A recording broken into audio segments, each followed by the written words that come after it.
Magangkot na, Ginoong Diyos, naganghanan, labaw sa tanan, kagtagiya sa amon nga mga kinabuhi, ginadayaw kagid namon, sini nga kaagahon, kagina-offer namon ining namon medical service para lang sa imo, ang amon nga mga tagsa ka kinabuhi, inahalad namon sa imong Ginoo.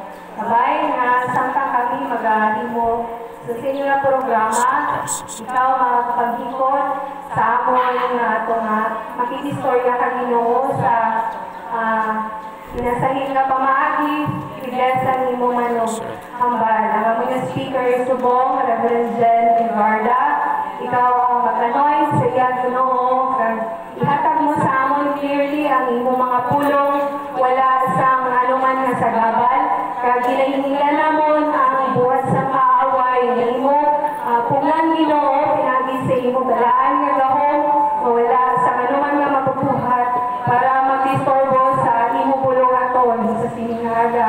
Ginasalig namon ang tanan dira sa imo Ginoo, magagamit ikaw sa mga musician, sa tanan Ginoo nga mga participants sa sininga program, kabay nga madayaw ikaw sa amon nga kalipay ka nga nagalantaw sa amon tungod kay ang amon yung mga tagipuson na halagid ka na sa imo. Ining tanan, amon ginangyo sa pangalan ni Jesus. Amen.